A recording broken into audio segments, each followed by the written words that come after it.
Character by Samuel Smiles.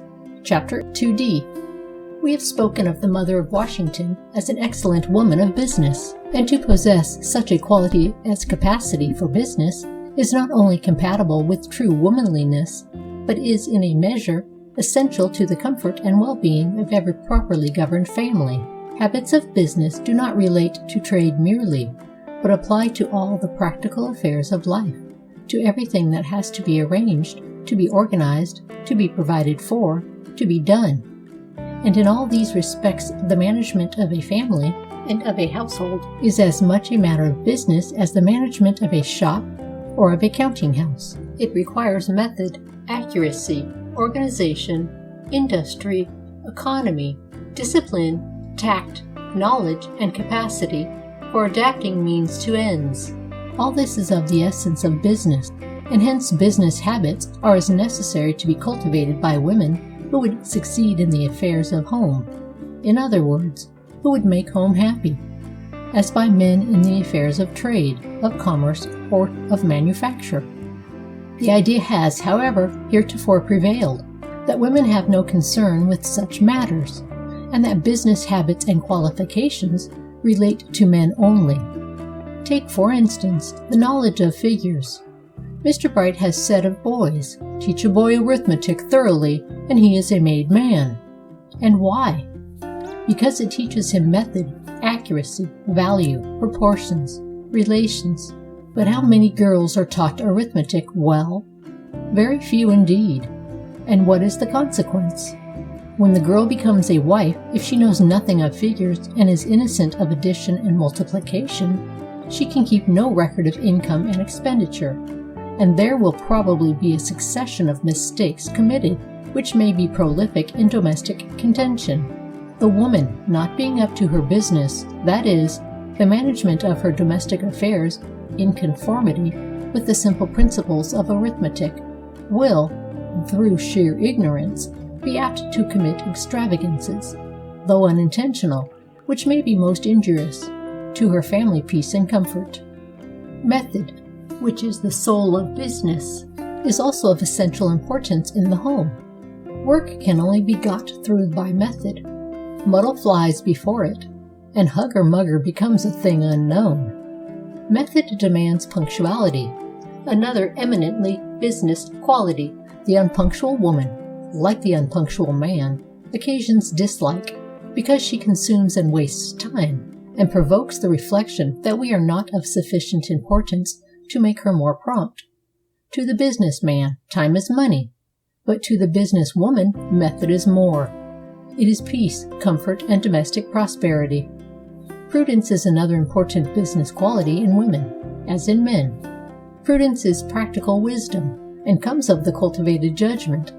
It has reference in all things to fitness, to propriety, judging wisely of the right thing to be done, and the right way of doing it. It calculates the means, order, time, and method of doing. Prudence learns from experience, quickened by knowledge. For these, amongst other reasons, habits of business are necessary to be cultivated by all women, in order to their being efficient helpers in the world's daily life and work. Furthermore, to direct the power of the home aright, women, as the nurses, trainers, and educators of children, need all the help and strength that mental culture can give them. Mere instinctive love is not sufficient. Instinct, which preserves the lower creatures, needs no training, but human intelligence, which is in constant request in a family, needs to be educated. The physical health of the rising generation is entrusted to woman by Providence, and it is in the physical nature that the moral and mental nature lies enshrined. It is only by acting in accordance with the natural laws, which before she can follow woman must needs understand, that the blessings of health of body and health of mind and morals can be secured at home. Without a knowledge of such laws, the mother's love too often finds its recompense only in a child's coffin. It is a mere truism to say that the intellect with which women as well as man is endowed has been given for use and exercise, and not to fuss in her unused. Such endowments are never conferred without a purpose. The Creator may lavish in his gifts, but he is never wasteful. Woman was not meant to be either an unthinking drudge or the merely pretty ornament of man's leisure. She exists for herself as well as for others, and the serious and responsible duties she is called upon to perform in life require the cultivated head as well as the sympathizing heart. Her highest mission is not to be fulfilled by the mastery of fleeting accomplishments, on which so much useful time is now wasted. For though accomplishments may enhance the charms of youth and beauty, of themselves sufficiently charming, they will be found of very little use in the affairs of real life. The highest praise which the ancient Romans could express of a noble matron was that she sat at home and span. Domum mansit lanum feci. In our own time, it has been said that chemistry enough to keep the pot boiling, and geography enough to know the different rooms in her house, was science enough for any woman, whilst Byron, whose sympathies for woman were of a very imperfect kind, professed that he could limit her library to a Bible and a cookery book. But this view of woman's character and culture is an absurdly narrow and unintelligent, on the one hand, as the opposite view, now so much in vogue, is extravagant and unnatural on the other, that woman ought to be educated so as to be, as much as possible, the equal of man, undistinguishable from him except in sex, equal to him in rights and votes, and his competitor in all that makes life a fierce and selfish struggle for peace and power and money.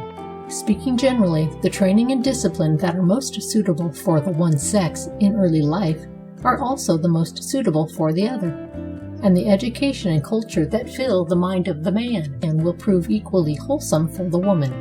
Indeed, all the arguments which have yet been advanced in favor of the higher education of men plead equally strongly in favor of the higher education of women. In all the departments of home, intelligence will add to woman's usefulness and efficiency. It will give her thought and forethought, enable her to anticipate and provide for the contingencies of life, suggest improved methods of management, and give her strength in every way. In disciplined mental power she will find a stronger and safer protection against deception and imposture than in mere innocent and unsuspecting ignorance. In moral and religious culture she will secure sources of influence more powerful and enduring than in physical attractions. And in due self-reliance and self-dependence she will discover the truest source is of domestic comfort and happiness. But while the mind and character of women ought to be cultivated with a view to their own well-being, they ought not the less to be educated liberally with a view to the happiness of others. Men themselves cannot be sound in mind or morals if women be the reverse. And if, as we hold to be the case, the moral condition of people mainly depends upon the education of the home, then the education of women is to be regarded as a matter of national importance. Not only does the moral character but the mental strength of man find their best safeguard and support in the moral purity and mental cultivation of woman, but the more completely the powers of both are developed, the more harmonious and well-ordered will society be, the more safe and certain its elevation and advancement. When about 50 years since, the first Napoleon said that the great want of France was mothers, he meant in other words that the French people needed the education of homes, provided over by good, virtuous, intelligent women. Indeed, the French Revolution presented one of the most striking illustrations of the social mischiefs resulting from a neglect of the purifying influence of women. When the great national outbreak occurred, society was impenetrated with vice and profligacy. Morals, religion, virtue were swamped by sensualism. The character of woman had become depraved. Conjugal fidelity was disregarded. Maternity was held in reproach. Family and home were alike corrupted. Domestic purity no longer bound society together. France was motherless. The children broke loose, and the revolution burst forth amidst the yells and the fierce violence of women. But the terrible lesson was disregarded, and again France has grievously suffered from the want of that discipline, obedience, self-control, and self-respect, which can only be truly learnt at home. It is said that the third Napoleon attributed the recent powerlessness of France, which left her helpless and bleeding at the feet of her conquerors, to the frivolity and lack of principle of the people, as well as to their love of pleasure. which, however, it must be confessed, he himself did not a little to foster. It would thus seem that the discipline which France still needs to learn, if she would be good and great, is that indicated by the first Napoleon. Home education by good mothers. The influence of woman is the same everywhere. Her condition influences the morals, manners, and character of the people in all countries. Where she is debased, society is debased. Where she is morally pure and enlightened, society will be proportionately elevated. Hence, to instruct woman is to instruct man. To elevate her character is to raise his own. To enlarge her mental freedom is to extend and secure that of the whole community. For nations are but the outcomes of homes and peoples of mothers.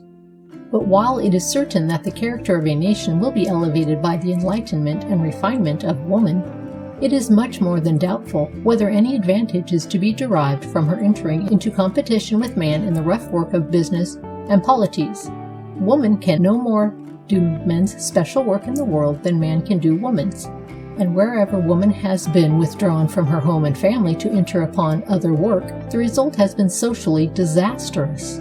Indeed, the efforts of some of the best philanthropists have of late years been devoted to withdrawing women from toiling alongside of men in coal pits, factories, nail shops, and brickyards. It is still not uncommon in the North for the husbands to be idle at home, while the mothers and daughters are working in the factory.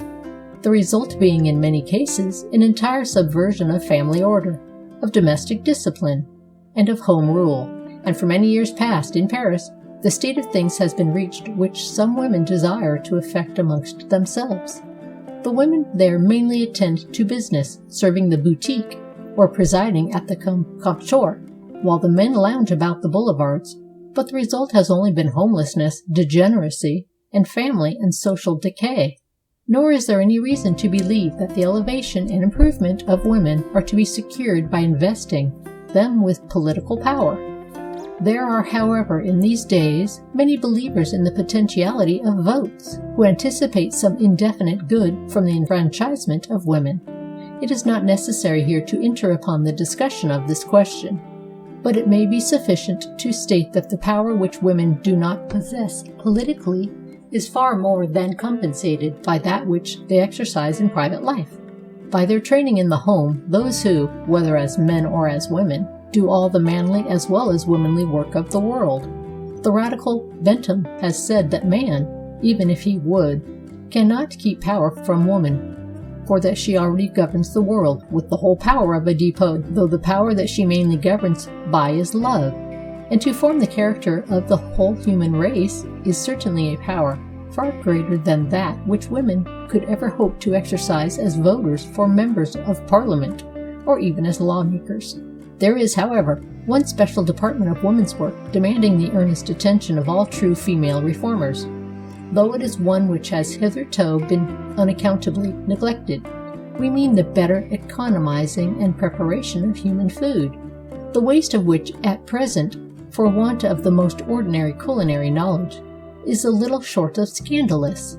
If that man is to be regarded as a benefactor of his species, who makes 2 stalks of corn to grow, or only 1 grew before, not less is she to be regarded as a public benefactor, who economizes and turns to the best practical account the food products of human skill and labor.